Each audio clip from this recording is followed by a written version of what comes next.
आज मैं आपको क्लिनिकली एलएफटी देखना सिखाता हूँ। एलएफटी इंटरप्रिटेशन के लिए सबसे पहले हम एलएफटी को 5 सिंपल ब्लॉक में बांटते हैं। फर्स्ट ब्लॉक है बिलिरुबिन। बिलिरुबिन में हम 3 चीजें देखते हैं, टोटल बिलिरुबिन, डायरेक्ट बिलिरुबिन और इनडायरेक्ट बिलिरुबिन। डायरेक्ट बिलिरुबिन जिसे हम कंजुगेटेड बिलिरुबिन कहते हैं, यानी जिसे लीवर ने प्रोसेस कर लिया है।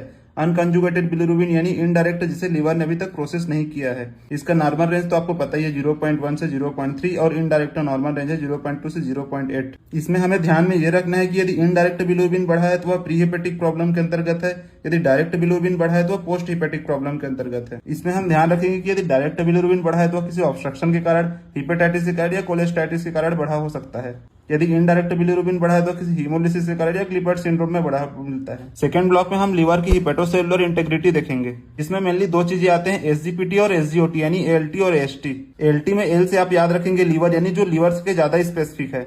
एसजीओटी जो लीवर स्पेसिफिक होने के साथ हार्ट और मसल स्पेसिफिक भी होता है।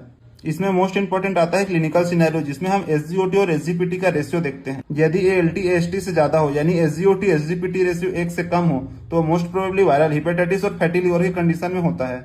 यदि एएसटी एएलटी से ज्यादा हो, यानी एसजीओटी एसजीपीटी रेशियो 1 से ज्यादा हो, तो most probably alcoholic liver disease में देखने को मिलता है। बट यदि इसका इंडिविजुअल रेशियो 1000 से ज्यादा हो तो वह एक्यूट सीवियर हेपेटाइटिस में देखने को मिलता है। थर्ड ब्लॉक में हम देखेंगे एल्कलाइन फॉस्फेट और जीजीटी।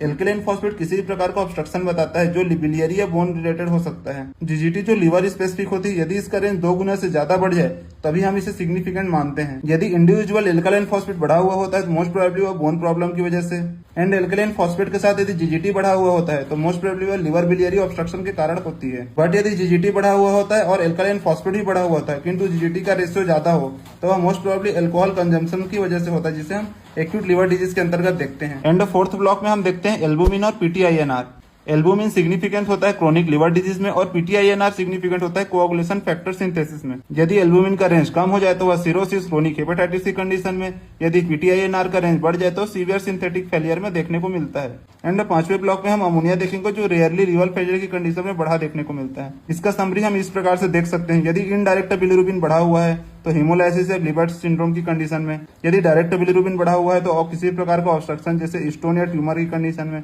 हेपेटाइटिस की कंडीशन में हो सकता है। एएलटी एएसटी से ज्यादा हो, दोनों बढ़ा हुआ हो तो वायरल हिपेटाइटिस की कंडीशन में, जिसका रेशियो 1 से कम होता है। यदि एएसटी बढ़ा हुआ होता है, एएलटी से ज्यादा होता है किंतु, तो वह एल्कोहल हेपेटाइटिस की कंडीशन में, जिसका रेशियो 1 से ज्यादा होगा।